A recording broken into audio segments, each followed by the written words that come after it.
raconte. Christophe Ondelatte. Si vous êtes un peu stressé aujourd'hui, voici une histoire qui va vous détendre. Une histoire apaisante pour une fois. Très apaisante. Et aussi d'ailleurs, je vous le dis, une histoire qui fera le bonheur des enfants, si vous en avez. L'histoire de Geoffroy Delorme, qui a vécu pendant 7 ans dans une forêt avec des chevreuils. Il raconte tout ça dans un livre aux éditions Les Arènes, L'Homme Chevreuil. Et notez que pour une fois, je vous propose 2 versions de ce récit. Une version normale, habituelle, celle qui va suivre, et une version chuchotée, pour tous ceux qui veulent s'endormir ou se détendre, avec une très belle histoire. Cette version chuchotée, vous la trouverez sur europe1.fr ou votre application de podcast. Voici L'Homme Chevreuil, une histoire que j'ai écrite avec Bettina Servant, réalisation Céline Lebras. Europe 1, Christophe Ondelatte.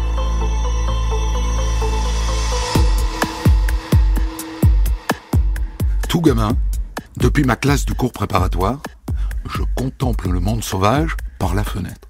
Les moineaux, les rouges-gorges, les mésanges, tout animal qui passe dans mon champ de vision. Et moi, je suis enfermé dans cette pièce avec d'autres enfants qui apparemment s'y plaisent.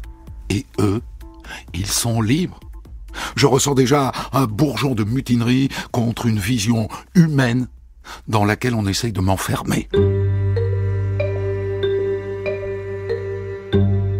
Quelques mois après la rentrée, un événement vient cristalliser ce bourgeon de rébellion.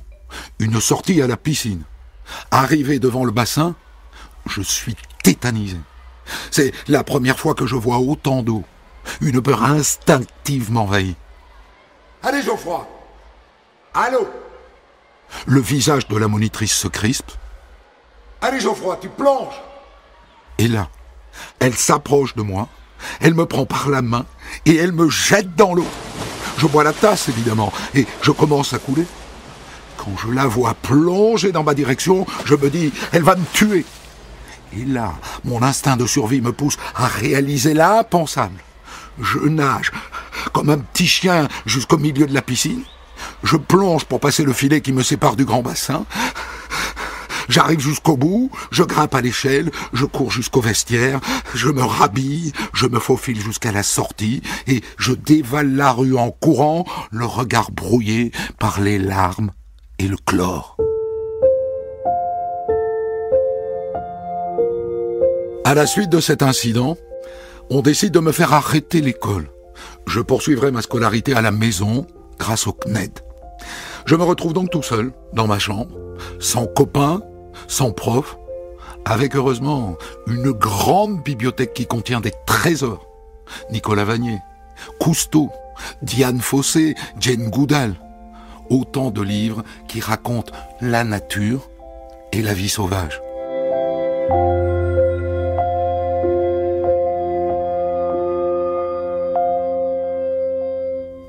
Un matin, je découvre que des merles ont fait leur nid dans la haie en face de ma chambre.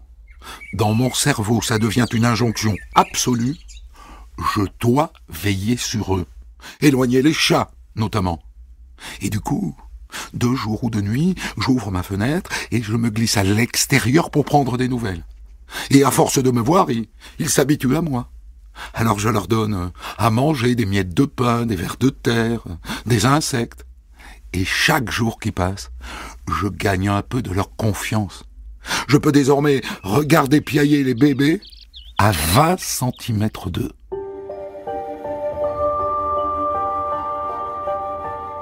Depuis quelque temps, un renard vient dormir sous un arbre touffu de notre jardin. Un soir d'hiver, je décide de le suivre. Je ne me suis jamais autant éloigné de ma chambre. Une centaine de mètres plus loin, en lisière de forêt, le jeune goupil me dévoile l'entrée de son terrier. Je trouve la forêt fascinante, envoûtante. Alors tous les soirs désormais, je m'aventure un peu plus loin. Et une nuit, je tombe nez à nez avec un cerf. Ça me pétrifie. Je les ai déjà entendus bramer l'été. Mais ce corps lourd, à moins de 10 mètres de moi, le sol qui vivra chacun de ses pas, je suis subjugué par la puissance qui se dégage de cette créature. Il finit par faire demi-tour, et moi je fais de même. Mais ce cerf m'a donné la plus belle leçon de ma courte vie. Les animaux ne me veulent aucun mal.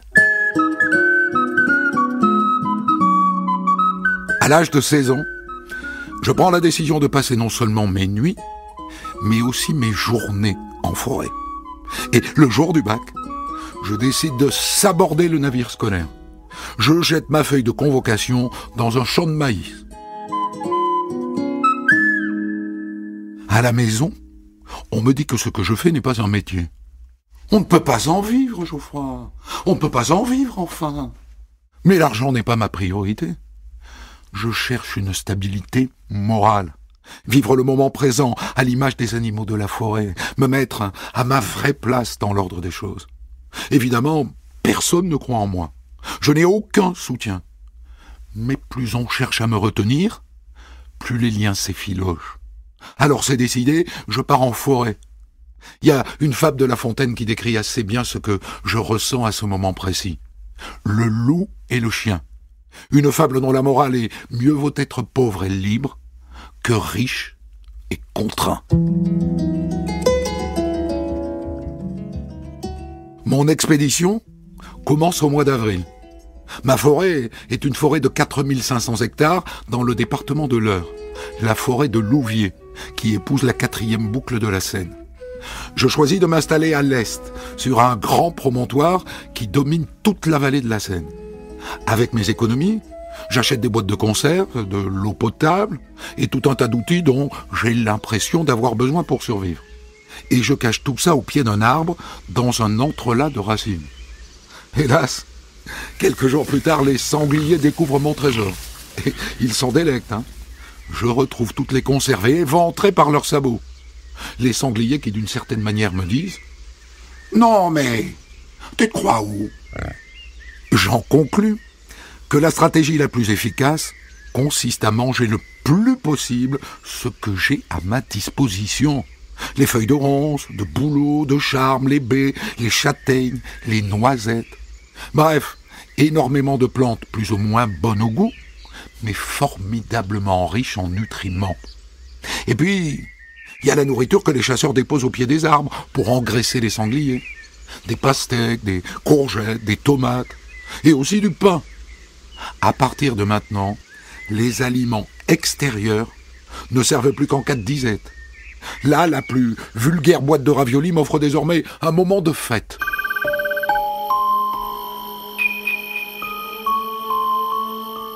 Les sangliers, les cerfs, les biches et les renards que je croise m'acceptent de plus en plus en gardant leur distance. Au bout de quelques mois, j'ai l'impression de m'être fondu dans le décor. Un matin, je suis en train de ramasser quelques feuilles à grignoter sur le bord d'un chemin, quand un chevreuil s'arrête net à quelques pas. Il redresse la tête, il pointe ses oreilles dans ma direction, nous nous fixons l'un l'autre pendant quelques minutes. Il regarde sur le côté comme pour m'inviter à découvrir la forêt avec lui. Il se détourne lentement et il s'enfonce dans le taillis. Je viens d'être touché par quelque chose de plus fort que moi. L'appel de la forêt. Ce chevreuil, je le baptise Daguet. Et quand je le croise à nouveau, il choisit de rester pour m'observer. Moi, je fais mine d'ignorer sa présence. Le soir, je tombe à nouveau sur lui. L'air de rien, il me suit partout, comme s'il voulait apprendre sur ce nouveau venu qui s'est invité chez lui. Et de jour en jour, notre relation grandit au gré de nos rencontres.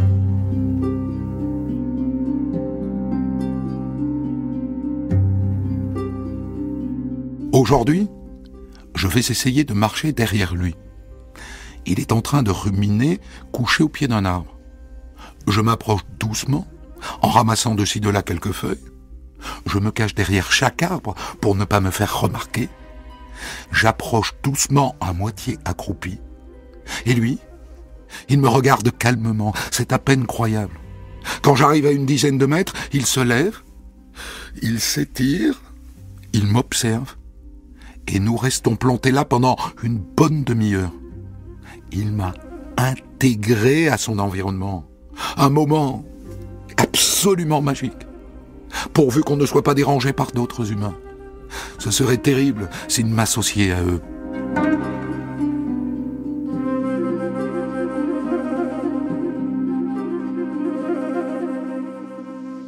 La nuit, je suis sans cesse réveillé par des chouettes qui ululent, par des renards qui hurlent, et surtout par les sangliers qui font un vacarme ahurissant. Et ça grince, et ça crie, et ça grogne, et ça court dans tous les sens. Impossible de dormir. Ajoutez à cela le froid, je suis rincé. Au point d'ailleurs de mettre sérieusement en question l'issue de mon aventure. Je ne me repose jamais. Dans la journée, je cherche ma nourriture. Je construis de petits abris pour me protéger de la pluie. Ça me prend un temps fou. D'autant plus que ces abris sont rapidement envahis par les insectes et qu'il faut les refaire tous les jours.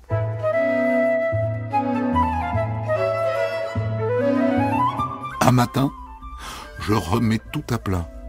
Il y a forcément quelque chose que je fais mal. Et c'est en observant Daguet que je trouve mes réponses. Chez les chevreuils, le repos se fait par cycle court, de jour comme de nuit. 1 à 2 heures en moyenne, en fonction du temps qu'il fait.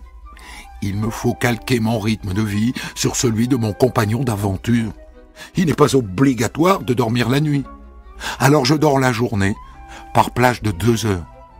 Et je me remets à constituer des réserves de bois un peu partout dans la forêt, pour pouvoir faire du feu n'importe où, à n'importe quelle heure. Un nouvel homme en moi est en train de naître.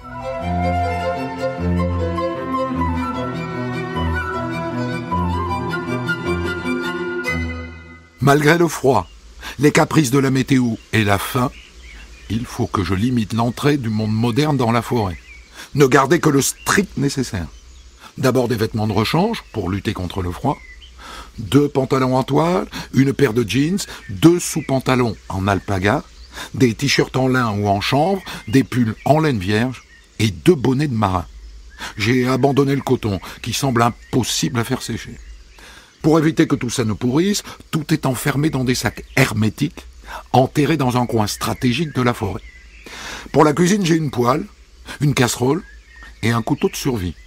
J'ai aussi un chargeur solaire pour mon appareil photo, un briquet, ma carte d'identité et un petit miroir. C'est très utile un miroir pour diagnostiquer par exemple une piqûre d'insecte mal placée.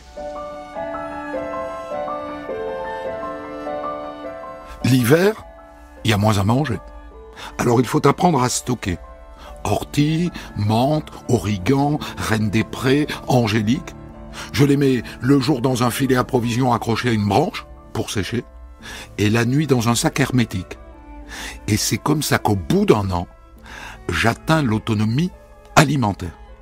Bon, je retourne encore de temps en temps à la civilisation, 2 ou 3 fois par mois pour reprendre des forces. Les plats que je trouve dans le frigo de mes parents sont toujours aussi appétissants. Mais j'ai de plus en plus de mal à les digérer. J'en profite pour récupérer 2 ou 3 boîtes de conserve. Je dors quelques heures dans mon lit d'enfant. Je prends une bonne douche chaude. Est-ce que je fais une lessive? Non. Je ne veux pas importer l'odeur du monde des hommes dans la forêt. Ça rendrait mes amis chevreuils trop nerveux. Et puis je repars au lever du jour en évitant de croiser mes parents qui réprouvent toujours ma nouvelle vie d'homme des bois.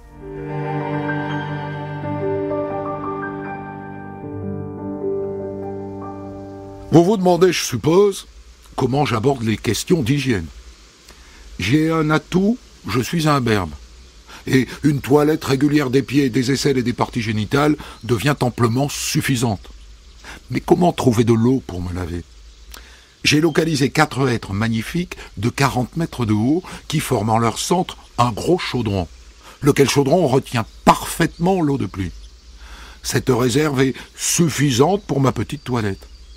De quoi j'ai l'air? Oh, les premiers mois, les insectes ne me font pas de cadeaux, Mais avec le temps, la peau se durcit, elle s'épaissit. Quant à l'hygiène bucco-dentaire, comme je ne mange plus de sucre, ce n'est plus un problème. Je me contente de passer mon index sur mes dents avec un mélange d'eau et de cendre, et le tour est joué.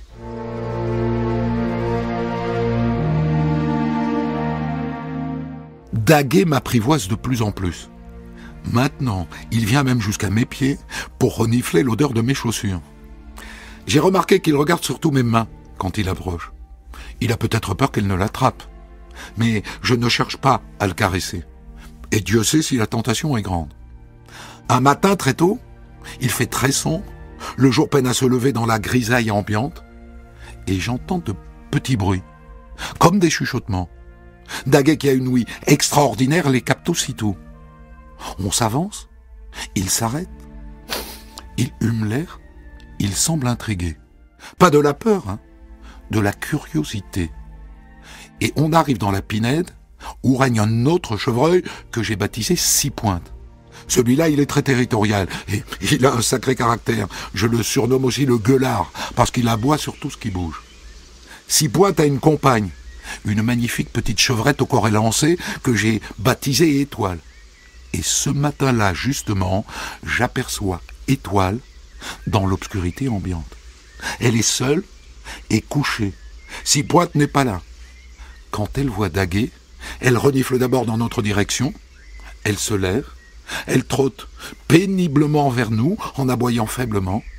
Elle n'a pas l'air du tout en forme. Elle se recouche à une dizaine de mètres de moi avec l'air de s'endormir un peu. Un long moment plus tard, elle se lève péniblement et elle se met à trembler de tout son corps. Pourvu qu'elle n'ait rien de grave. Et là, elle gémit et un mince filet liquide coule de son arrière-train. Elle est en train de me faire le plus beau cadeau de la vie. Elle est en train de me mettre bas. J'assiste à la naissance de petits fans. 2 pattes tremblantes toutes raides qui pendent dans le vide. Je suis tellement heureux et tellement proche que j'irai presque l'aider à accoucher. Elle pousse, l'effort est intense. Et d'un coup, un jeune fan sort et tombe par terre. Bienvenue sur Terre, mon petit bonhomme. C'est un petit mâle. Je l'appelle Chevy.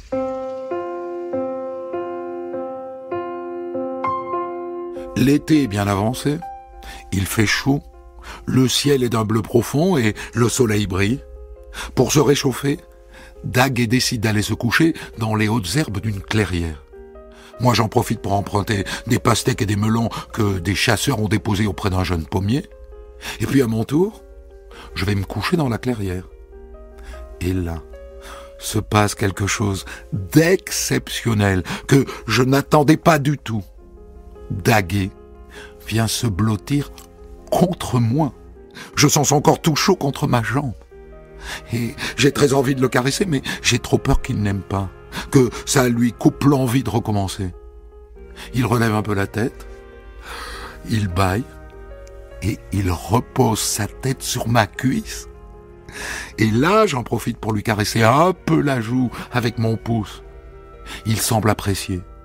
Alors, je pose ma main sur son dos et je le caresse longuement en observant sa réaction. Il se détend, il ferme les yeux et il finit par s'endormir. Et même à certains moments, il gémit un peu, il donne de tout petits coups de patte. Il est en train de rêver.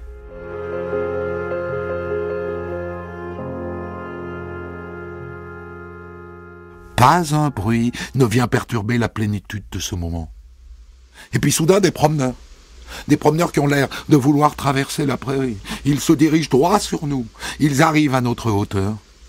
Et Daguet dort toujours. Bonjour monsieur. Bonjour. Il n'a pas bougé d'un poil. Je n'en reviens pas.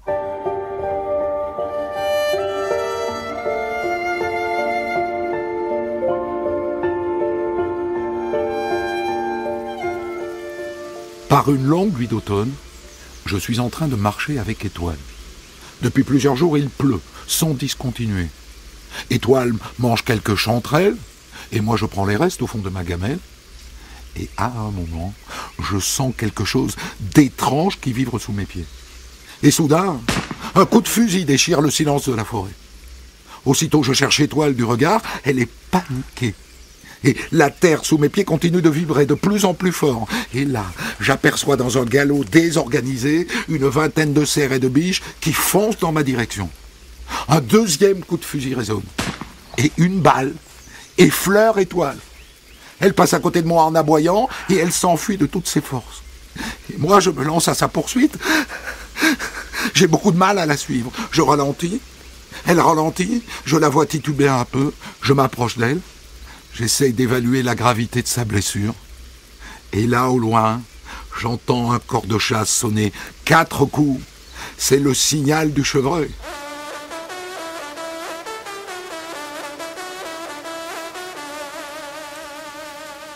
Et au loin, les chiens de chasse sèment la terreur dans le sous-bois. Et Étoile s'élance à nouveau, elle bondit du mieux qu'elle peut, et les chiens arrivent, et les chasseurs débarquent, et moi je me dis mon odeur trompera peut-être le flair des chiens. Et ça marche, ils s'éloignent. Mais moi je suis inquiet pour mon ami. Je retourne la voir. Ma pauvre Étoile. Elle est couchée devant moi à quelques mètres, mortellement blessée à la poitrine. Elle tremble. Et moi, je lui parle, en essayant d'avoir une voix rassurante. Je te remercie, ma petite Étoile. Je te remercie pour tout ce que tu m'as apporté. Pour tes connaissances. Pour ton amitié. Pour ton respect. Pour ton amour. J'ai des larmes plein les yeux. Une sorte de haine m'envahit. Et peu à peu, la vie se retire de son corps. Pardonne-moi, Étoile.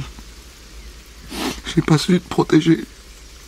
J'ai pas été assez fort. Pardonne-moi. Je te promets que je veillerai sur Chérie. Je te promets, ma grande. Je te promets.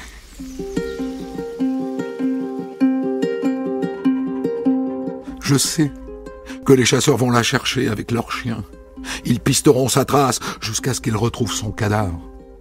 Alors je la prends dans mes bras et je vais l'enterrer. Je ne veux pas que mon ami finisse dans un congélateur.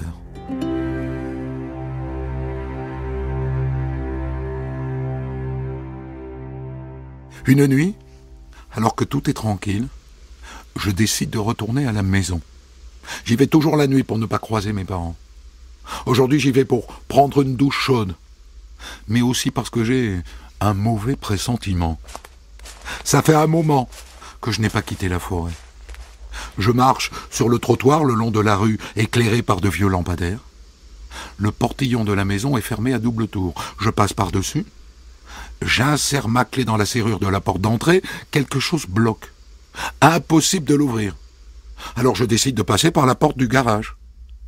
Et me voilà à l'intérieur. Je vais vers le réfrigérateur. Vide. Je regarde dans les placards, vides, eux aussi. Mais certains sont fermés à clé. Ils ont dissimulé la nourriture. Je repars les larmes aux yeux. C'est la dernière fois que j'y retourne. Et je vais retrouver ce que je considère maintenant comme ma famille, les chevreuils.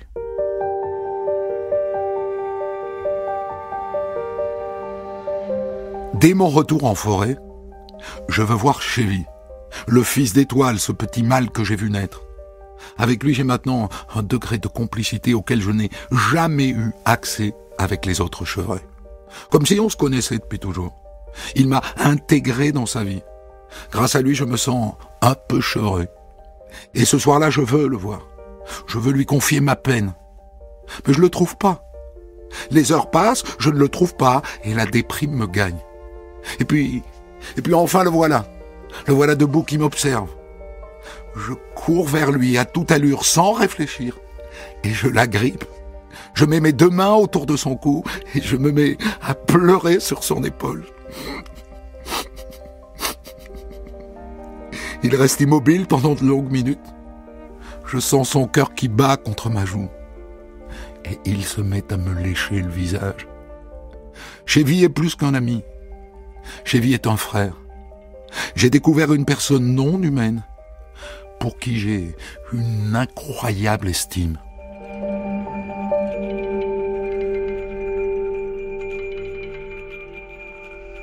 Au Au fil de ces années passées dans la forêt, à cause de mon alimentation sans doute, je ressens une fatigue musculaire. Un jour, il pleut légèrement avec un vent glacial, je m'endors derrière un gros arbre. À mon réveil, je ne sais plus où je suis, ni qui je suis. Tous mes membres sont paralysés, impossible de me lever. Chevy vient me lécher le visage, comme d'habitude après la sieste. J'essaye de me lever, je suis cloué au sol. Alors je m'agrippe à une branche, je parviens à me mettre debout. Là, je vomis. Et puis j'allume un petit feu de feuilles mortes et de brindilles. Je m'en veux de m'être laissé aller comme ça. Ça aurait pu me coûter la vie. Ma vie, je veux la passer auprès de mes amis chevreuils. Et peu importe si elle est courte. Mais si je veux les sauver de la destruction de ce monde qui devient fou, je dois rester en vie pour raconter leur histoire.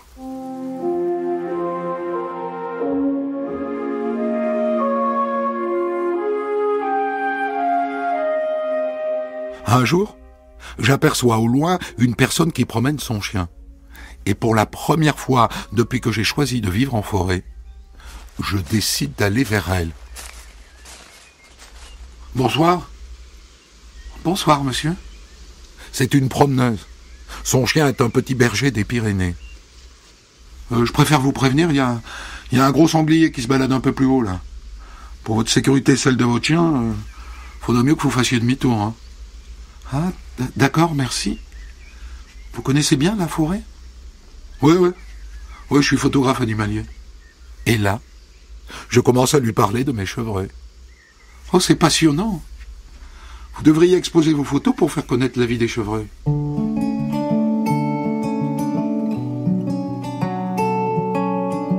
Un sentiment étrange m'envahit. Un sentiment que je n'ai jamais ressenti. Cette femme qui aime les animaux et la nature me touche. Quand je retourne auprès de Daguet, son visage revient dans mes pensées. Et le souvenir de son odeur ne me quitte plus. Et voilà comment je reprends contact avec la civilisation. Et comment j'organise ma première exposition. Mon aventure ne sera plus jamais solitaire. Elle sera la seule à rencontrer mes amis. Désormais, nous sommes au moins 2 à connaître le monde extraordinaire des chevreuils.